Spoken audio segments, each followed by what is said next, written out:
Сузак районунун Курманбек айыл аймагынын Жоон Күнгөй айылында чөп жүктөп бара жаткан КАМАЗ үлгүсүндөгү унаа өрттөнүп кетти. Бул туурасында өзгөчө кырдаалдар министрлиги билдирди. Кырсык июль айынын ортосунда катталган унаа Жоон Күнгөй айылынын тургунуна таандык болгон. Ага 324 таңгак чөп жүктөп бара жатканда жолдон электр зымдарына тийип кыска чыңалуудан улам өрт чыккан. Анын кесепетинен унаа жүктөлгөн чөбү менен кошо күйүп кеткен.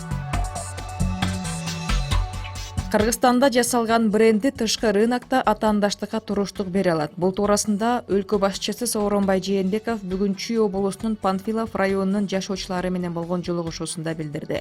Ал экологиясы таза органикалык продукцияны Кытай Эл Республикасына экспорттоону активдештирүү максатында иш-аракеттер планы бекитилгендигин, анын алкагында тиешелүү иш-чаралар көрүлүп жаткандыгын билдирди.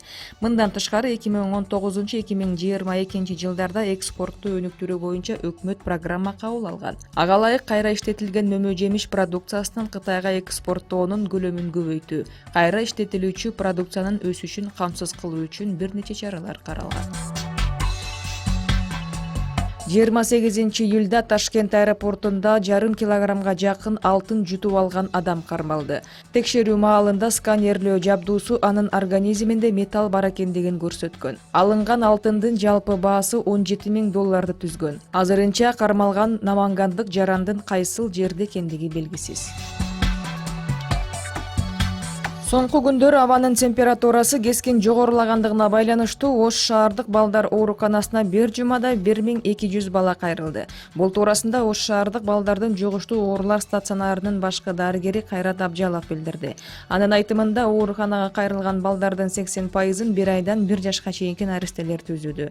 22 июлдан бери Ош шаарында абанын температурасы 40 градустан 43 градуска чейин жогорулаган.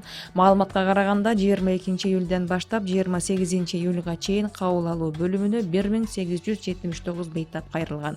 Алардын ичинен 618 ооруканага жаткырылган.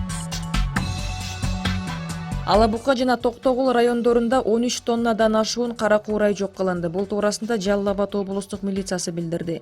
Паутина операциясынын жүрүшүндө облустун аймагында өскөн жапай өсүмдүктөр жок кылынууда. Бул иш-чаранын алкагында Жаңы Шаар жана Ынтымак айылдарында 3 гектар жерде өскөн 1 тоннадан ашуун кара куурай айыл башчылар, айылдык кеңештин депутаттары жана айыл тургундары менен биргеликте өрттөлгөн. Паутина операциясы Токтогул райондук ички иштер башкармалыгы тарабынан дагы жүргүзүлүп, райондун аймагындагы 19 гектар жерде өскөн 12 тоннадан ашуун жапайы кара куурайлар жок кылынды.